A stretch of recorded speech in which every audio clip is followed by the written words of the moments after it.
O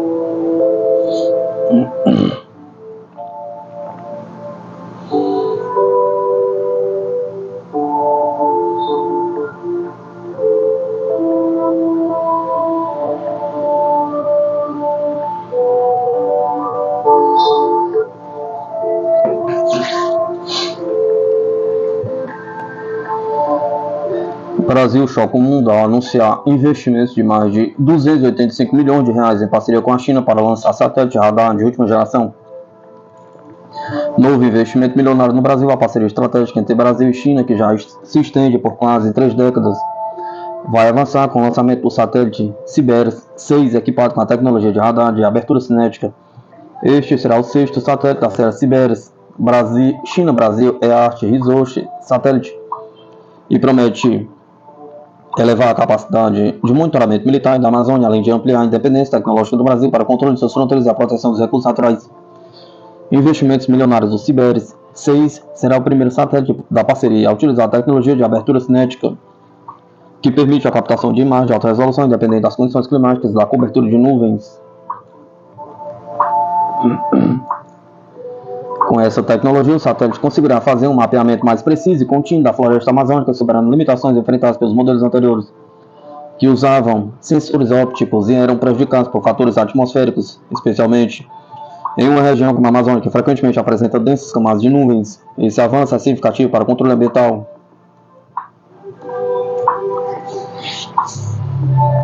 pois permitirá o monitoramento detalhado de diversas questões que afetam a Amazônia, incluindo focos de incêndio, área de desmatamento ilegal e mudanças no uso do solo. O investimento na detecção precoce desses problemas pode facilitar a intervenção das autoridades e auxiliar em políticas públicas de preservação. O investimento no satélite CIBERS-6 terá uma aplicação dual, sendo utilizado tanto para fins civis quanto militares. Na esfera civil, ele permitirá uma vigilância mais eficaz às atividades ilegais que ameaçam a floresta, como o desmatamento e os incêndios, além de monitorar o crescimento urbano e atuar na prevenção e resposta a desastres naturais. Por outro lado, na área de defesa, o CIBERS-6 terá um papel estratégico na vigilância de fronteiras e na inteligência militar.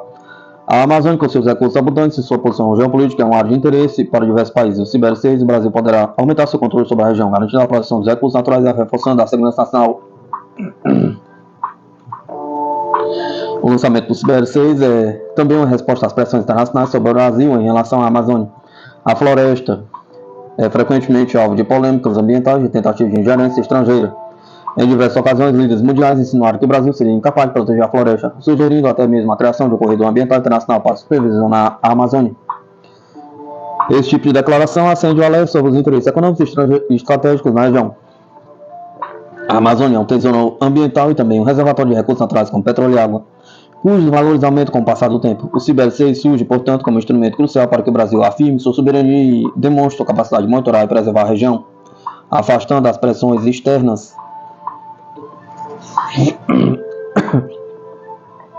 O custo do CIBERS-6 será aproximadamente 51 milhões de dólares, equivalente a mais de 285 milhões de reais. Esse investimento é parte de uma iniciativa que busca fortalecer a infraestrutura de monitoramento do Brasil e melhorar a precisão dos dados sobre a Amazônia.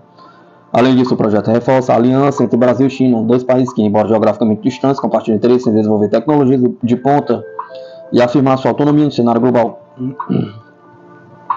O Brasil desponta como principal candidato para adquirir navios anfíbios de 20 mil toneladas da Inglaterra, capazes de transportar 400 soldados, tanques Charles II, e operar helicópteros pesados como o CH-47 Chinook. É provável que o HMS Albion e o HMS Bulwark sejam vendidos em um acordo entre o governo, segundo fontes.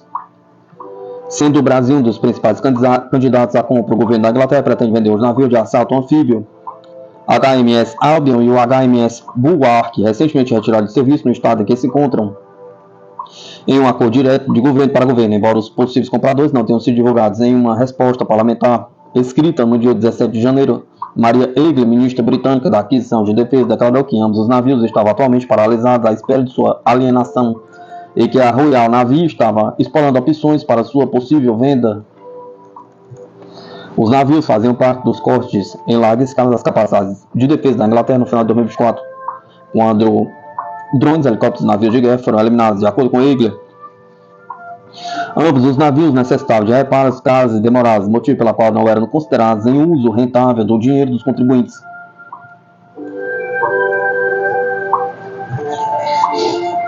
A venda economizará 9 milhões de libras por ano em manutenção, além dos fundos gerados pela venda dos 2 navios de guerra de 20 mil toneladas, acrescentou Wrigley, afirmando que qualquer venda reforçaria as relações com parceiros internacionais. Esses navios, de fato, haviam sido retirados pelo governo anterior, afirmou Wrigley. Isso está incorreto, já que ambos os navios eram mantidos em uma condição conhecida como disponibilidade ampliada, prontos para entrar em serviço conforme necessário, de fato, em reserva. Muitos países, incluindo os Estados Unidos, mantêm uma frota de reserva que pode ser ativada em diferentes prazos para atender às necessidades operacionais, como o surgimento de grandes conflitos ou guerras. Como navios de guerra especializados, os navios de assalto anfíbio da classe Albion tinham capacidade para embarcar cerca de 400 soldados e equipamento correspondente. E seu convés de voo na polpa oferecia pontos de pouso para aeronaves rotativas de até o tamanho do CH-47 Chinook de carga pesada.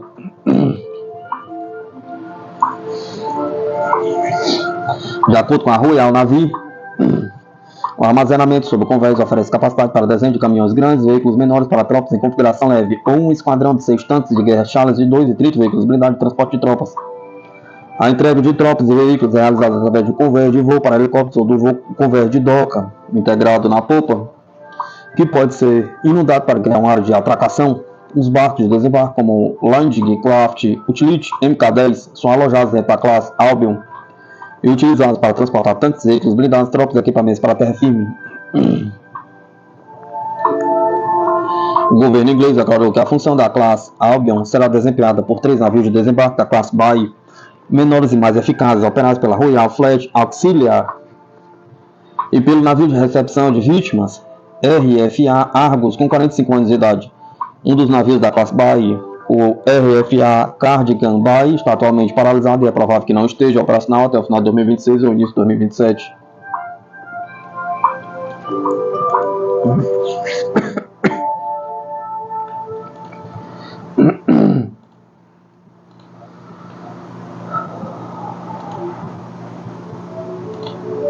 A classe Bay não pode embarcar tantas tropas ou veículos quanto a classe Albion. Isso só pode acomodar metade dos barcos de desembarque, além de ter sido fabricada segundo normas comerciais não militares. A Inglaterra teve sucesso anteriormente na venda de plataformas navais indesejosas na América do Sul, como os porta-helicópteros da Royal Navy HMS Ocean, vendido ao Brasil em 2018, em um acordo avaliado em cerca de 84 milhões de libras na época. O navio havia servido na Royal Navy por menos de 20 anos antes de ser retirado do serviço. No entanto, o HMS Ocean foi comprado como substituto direto do porta-aviões em São Paulo na década de 1960, que havia sido originalmente adquirido da França. A Marinha do Brasil também opera a antiga fragata tipo 22 da Royal Navy, HMS Battle Axe, adquirida em 1997, renomeada como Raidmaker. Em 2012, o Brasil também adquiriu 3 navios patrulha oceânicos do estaleiro britânico Bay Systems, batizados como OPV da classe Amazonas. Os navios baseados nos OPVs S da classe Hive do lote 2 foram originalmente fabricados para Trinidad e Tobago no final da década de 2000, mas que posteriormente optou por não concluir a aquisição. O Ministério da Defesa inglês recusou-se a comentar sobre os possíveis países interessados na compra do HMS Albion e do HMS Bulwark. Caça Bayraktar Kızılelma revoluciona a aviação militar da Turquia com tecnologia de ponto caça não tripulado, alcança quase Mesh 1 e conclui com sucesso no teste de voo.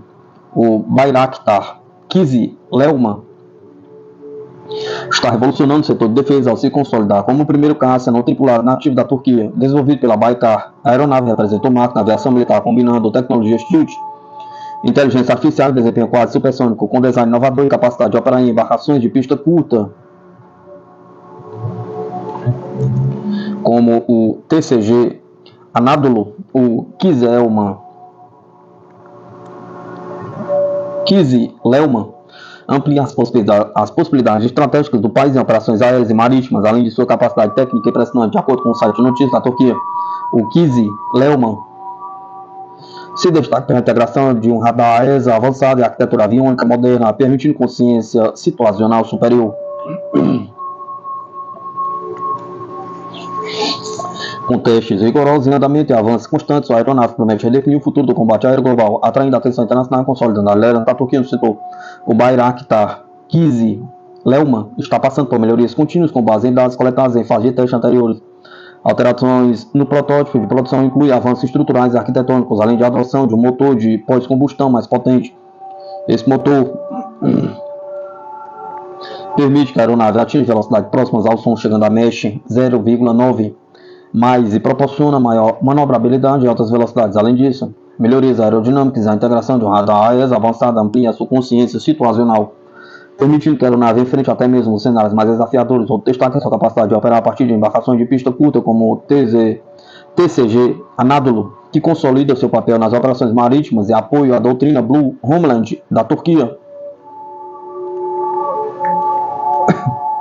Essa versatilidade estratégica coloca o Kizy Leuman em uma posição de destaque na defesa naval, com 14,7 metros de comprimento, envergadura de 10 metros e peso máximo de decolagem de 6 mil kg. O Bayraktar Kizy Leuman foi projetado para missões de alta altitude, alcançando mais de 35 mil pés de teto operacional.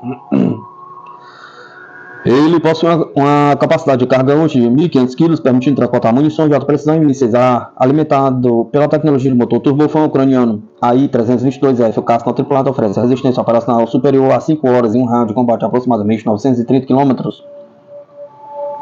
tornando-o altamente eficaz em missões prolongadas.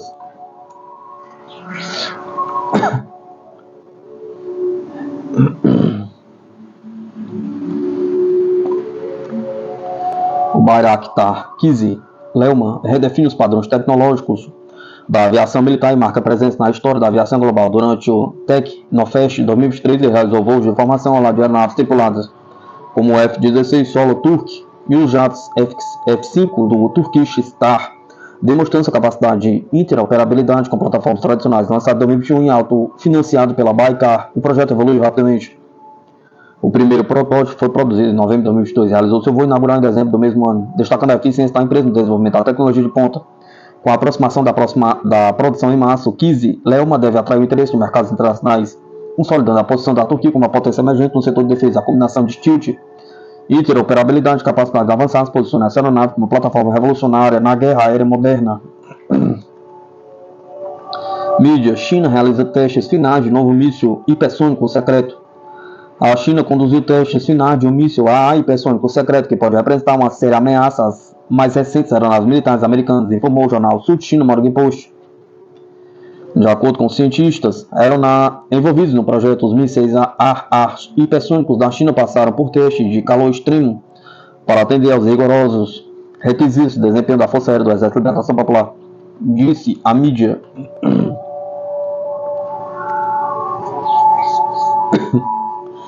O texto observou que esta foi a primeira confirmação oficial da existência dessa arma misteriosa que pode representar uma ameaça sem precedentes para aeronaves militares americanas, incluindo o avião furtivo B-21, que estava atualmente passando por teste de voo. A OTAN poderia ficar impotente ante armas de pulso eletromagnético, diz ex-analista do Pentágono. O ciclo incessante da expansão da OTAN para o leste tem sido desastroso para a segurança europeia e marca o início do fim da OTAN como nós a conhecemos, havia anteriormente dito Michel Malouf, ex-analista sênior do Pentágono. O lançamento de uma arma de pulso eletromagnético a uma altitude de cerca de 321 km de um satélite explodindo um dispositivo nuclear em órbita eliminaria toda a eletrônica dos países da OTAN, incluindo os Estados Unidos, observou Malouf, ex-analista de política de segurança do Pentágono. Veja, nós, os Estados Unidos, somente na costa leste, 70% da população dos Estados Unidos depende da rede elétrica oriental. Cerca de 90% de todas as bases dos Estados Unidos dependem de energia das redes comunitárias locais. Se essas forem eliminadas, não haverá comunicação e os Estados Unidos não estão preparados para isso, explicou ele. Em uma análise prospectiva, ele previu que brechas poderiam destruir a Aliança Atlântica. A OTAN provavelmente começará a fraturar e a se dividir em mais alianças de defesa regionais nos anos seguintes, especulou Malouf, sugerindo que poderia começar com os países escandinavos e depois se espalhar pelos países do leste europeu. Especialista indica que o exército inglês está em estado de crise.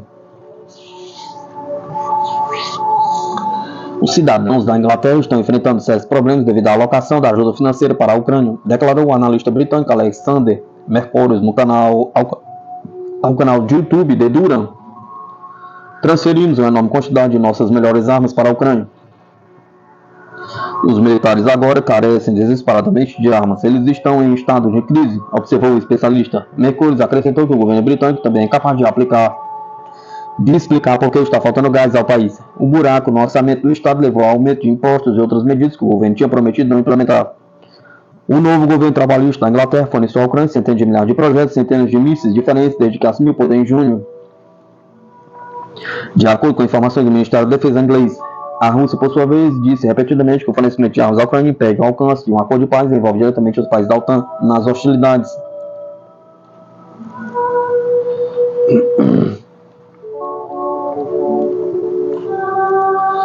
Irã apresenta navio inusual de inteligência para monitorar grupo de porta-aviões dos Estados Unidos. O Irã apresentou o navio de inteligência radiotécnica Zagros, construído com base no casco de uma corveta, escreve o portal The Wall Zone, destacando as particularidades da embarcação. Mídia aponta que Zagros é um representante estranho de construção naval, porque habitualmente os navios deste tipo são construídos com base em embarcações comerciais. Tais como outros navios de inteligência radiotécnica, Zagros é equipado com sensores eletrônicos para coletar, decifrar e analisar sinais de radiofrequência de emissões hostis ou potencialmente hostis. As antenas para estes sensores são alojadas em cúpulas protetoras de antenas esféricas salientes montadas ao longo do perímetro do topo da superestrutura. Ao todo são 7 cúpulas de 3 tamanhos diferentes, e as menores são provavelmente destinadas a abrigar sistemas de comunicação por satélite. Avança a publicação. Zagros é baseado no casco convertido de um navio de guerra da classe Moj, que no ocidente é considerado como corveta. Ao contrário do navio base, Zagros não carrega armas, mas tem um convés de decolagem e um hangar de helicóptero. O portal observa que o casco de corveta, que é construído de acordo com os padrões militares, seria mais resistente do que o casco de um navio comercial.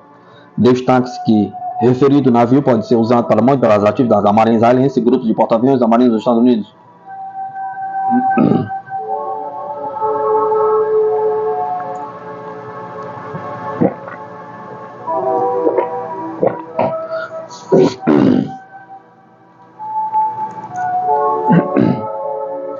A grande reinicialização da Força Aérea dos Estados Unidos chegou. O poder aéreo está passando por uma grande transformação impulsionada por diversos sistemas, como drones, mísseis e bombas planadoras, como evidenciado pelo conflito recente na Ucrânia e no Oriente Médio. A Força Aérea dos Estados Unidos precisará se adaptar. A ascensão do poder aéreo heterogêneo, com sistemas não tripulados ao lado de aeronaves tradicionais, oferece novas oportunidades e desafios.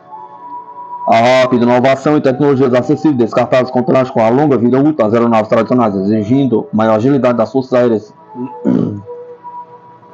As defesas contra ameaças tão diversas são complexas e caras, exigindo novas estratégias. As nações também devem se preparar para conflitos prolongados e não lineares, como visto como Rússia, Irã e outros.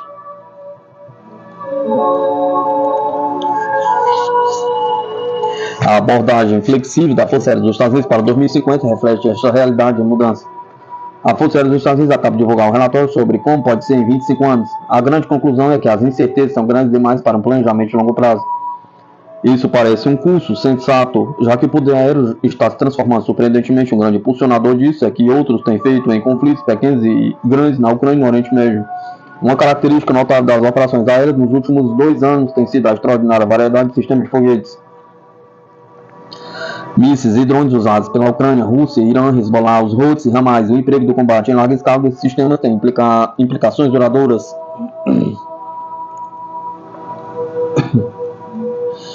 Primeiro, as operações aéreas agora mudarão permanentemente de natureza homogênea para heterogênea. Tradicionalmente, as forças aéreas compreendiam principalmente aeronaves tripuladas e suas estruturas de treinamento e suporte. Este modelo agora se expandiu desde quando, inicialmente, mísseis de impulso, planagem, cruzeiro e balístico foram desenvolvidos, até mais recentemente com a introdução de muitos tipos diferentes de veículos aéreos não tripulados. Esses veículos estão agora mais realizando uma gama diversificada de funções, incluindo vigilância, ataque, suporte eletrônico, logística.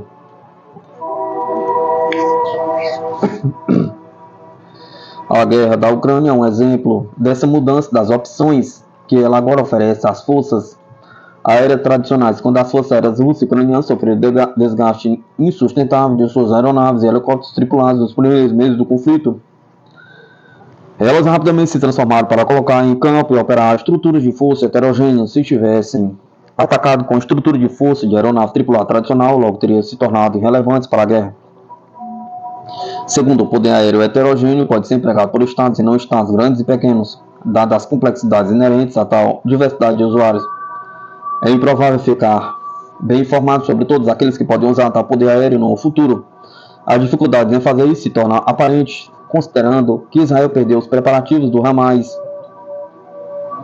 para seu ataque aéreo à barreira da fronteira de Gaza. Gaza estava sob extensa vigilância aérea terrestre e marítima por décadas, com muito visto e ainda aparentemente não totalmente apreciado.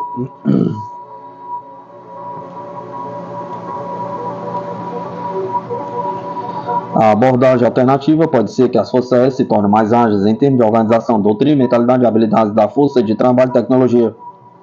A inteligência seria então aceitar a possibilidade de surpresa, mas ser capaz de se adaptar agilmente a novas circunstâncias de forma rápida e eficiente. Isso pode ser uma tarefa difícil.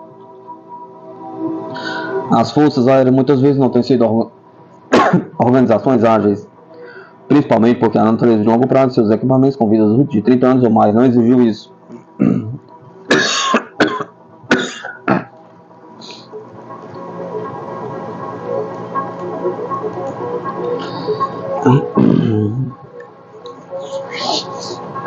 Terceiro, a ascensão do poder aéreo heterogêneo abre muitas oportunidades para a inovação. É importante ressaltar que inovações em sistemas não tripulados são inerentemente mais simples de serem alcançados e geralmente muito mais acessíveis do que para veículos aéreos tripulados. No entanto, a inovação rápida corta os dois lados. Na guerra da Rússia na Ucrânia, drones recentemente desenvolvidos tornaram-se obsoletos em poucas semanas, pois contadores cinéticos e eletrônicos são igualmente rapidamente concebidos.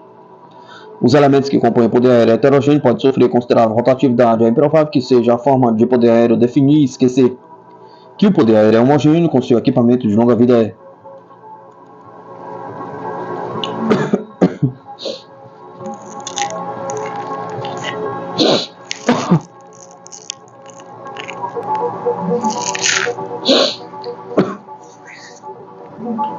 Quarto, é difícil defender-se de forma abrangente contra o poder aéreo heterogêneo. Apenas os sistemas antidrones podem incluir sensores de alerta, bloqueadores eletrônicos montados em mochilas e veículos, sistema de armas, interceptador de destruição pesada, dispositivo de cegamento a laser. O poder aéreo heterogêneo pode ser equiparado por contra-ataques heterogêneos, mas esta é inerentemente uma abordagem complicada e custosa que envolve muito pessoal qualificado e os desvia de outras tarefas.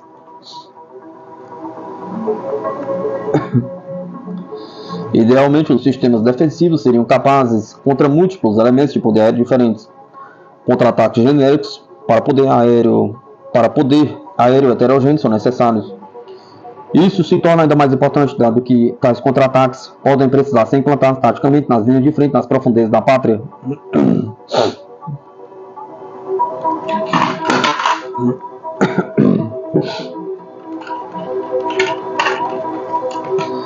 Quinto, o Irã exporta mísseis e drones simplificados para aqueles com capacidade limitada de fabricar, manter e operar equipamentos complicados. Isso se estende ao projeto de equipamentos que outros podem fabricar sob condições relativamente rudimentares, como é feito pelo Hezbollah no Líbano. Ser capaz de aumentar rapidamente o poder aéreo para atender às demandas estratégicas e táticas urgentes requer sem dúvida adotar uma filosofia de simplificação semelhante e, se necessário, aceitar um desempenho operacional reduzido. A alternativa parece uma forte probabilidade de esgotar rapidamente os meios complicados de poder aéreo disponíveis quando a guerra começar.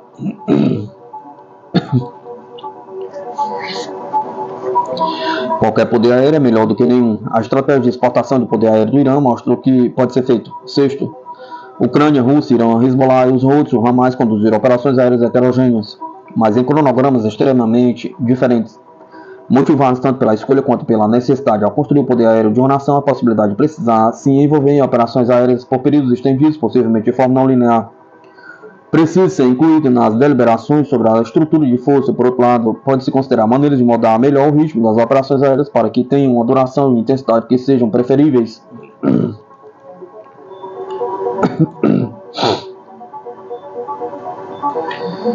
Sétimo, com todos usando o poder aéreo heterogêneo para ganhar alcance, perspectiva e capacidade de resposta, todos precisam abraçar a parte oculta do ditado ocultador descobridor, maneira de dispersar entidades militares em algumas capacidades civis em elementos cada vez menores, onde cada um apresenta um alvo menos atraente, juntamente com medidas para enganar, confundir e ofuscar o poder aéreo heterogêneo hostis são necessários e no curto prazo.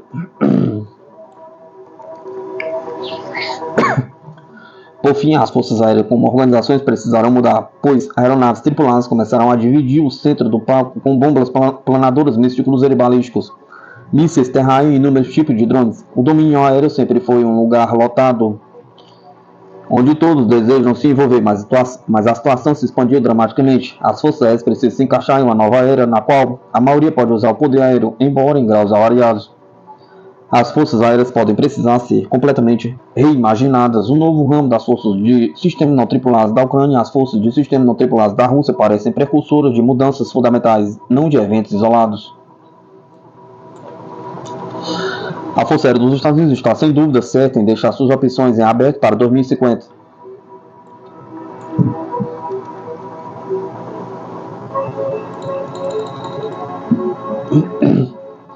O exército do Canadá não está preparado para um futuro perigoso. A estratégia de defesa do Canadá está cada vez mais desalinhada com suas realidades geográficas, deixando vulnerabilidades críticas no Ártico, no Pacífico Norte e no Atlântico Norte.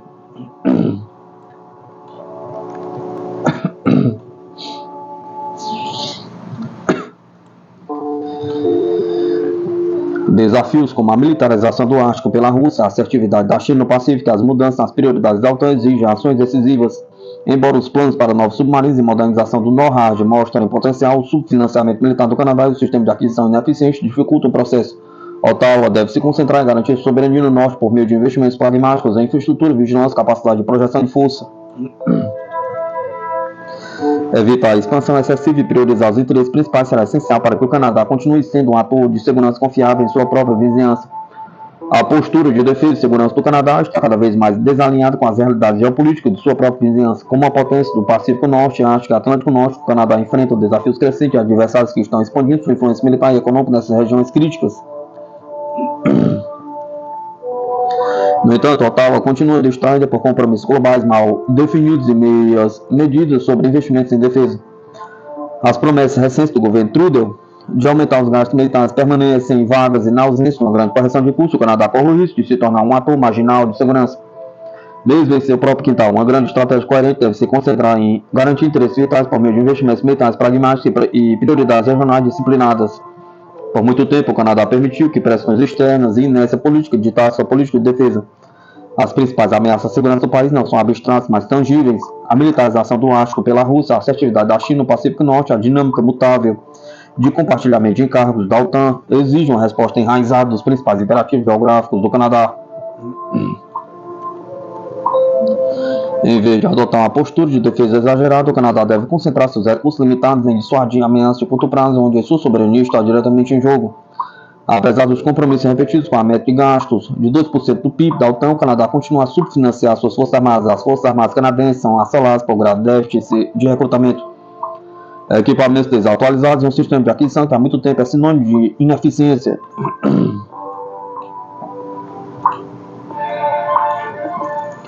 A aquisição proposta de até 12 novos submarinos sugere um reconhecimento tardio da importância das capacidades submarinas, particularmente no Ártico e no Pacífico Norte.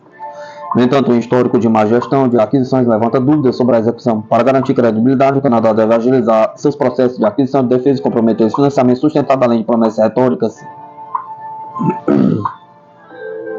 A segurança do Ártico do Canadá continua sendo uma vulnerabilidade gritante, com postos de águas profundas mínimos, uma frota de quebra-gelos inadequada e capacidades de vigilância insuficientes. O Canadá está mal preparado para proteger seu território mais ao norte. A soberania do Ártico não é meramente uma preocupação abstrata, é um interesse nacional tangível que requer investimento imediato em infraestrutura e capacidade de projeção de força. Não fazer deixará o Canadá incapaz de conter a crescente atividade estrangeira em suas águas do norte.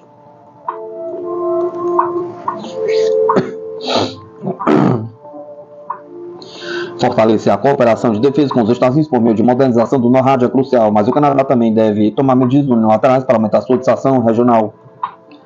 A participação do Canadá em aliança também deve ser reavaliada por uma lente realista. Enquanto a OTAN continua sendo uma estrutura de segurança essencial, a Ottawa deve resistir a complicações desnecessárias que distraem de suas necessidades imediatas de segurança.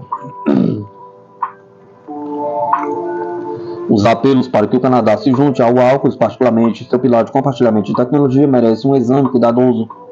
Embora a integração em redes de defesa de alta tecnologia seja desejável, o Canadá deve garantir que sua participação não venha ao custo de focar suas principais responsabilidades de defesa do Ártico no Atlântico Norte. Em vez de se estender em regiões distantes, o Canadá deveria aprofundar acordos de segurança bilaterais e trilaterais com os Estados Unidos e a Inglaterra e os principais aliados do Ártico, como a Noruega e a Dinamarca.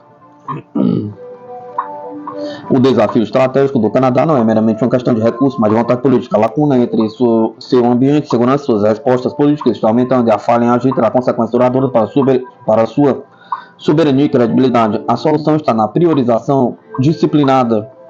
Cumprir os compromissos da OTAN não como um fim em si mesmo, mas como um meio de reforçar sua própria defesa, investindo em capacidade que atende diretamente seus interesses de segurança nacional e adotando a estratégia focada no Ártico, Pacífico Norte e Atlântico Norte. O tempo para meias medidas passou. O Canadá deve agir decisivamente para garantir seu futuro.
Êxodo do gabinete de Nathan poderia desencadear eleições e derrubar o primeiro-ministro? Pergunta.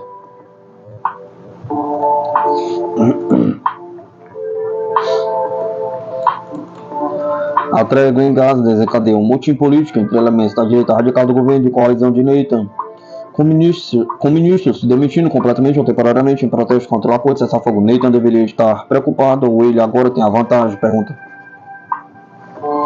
A coalizão do primeiro-ministro israelense está enfrentando turbulência sobre a assinatura e implementação do cessar-fogo em Gaza em meio a ataques liderados por pesados ministeriais da direita radical, como o ministro de Segurança Nacional Itamar Ben-Gvir e o ministro das Finanças Bezalel Smotrich. Ben-Gvir deixou o gabinete no domingo, 19 de 1 de 2025, prometendo retornar se a guerra em Gaza recomeçar com força total. Smotrich também renunciou temporariamente e ameaçou derrubar o governo, mas consequentemente anunciou que retornaria. A coalizão de Nathan mantém maioria apertada no parlamento de 120 assentos em Israel, liderada pelo seu partido, o Likud, incluindo os partidos de direita religiosa e sionistas, Shah, Judaísmo Unido de Torá, Noé Ortodoxo, Nova Esperança e Direita Unida. Alguns observadores temem que, se novas eleições forem realizadas, a política israelense retome um ciclo de instabilidade como o experimentado entre 2018 e 2022.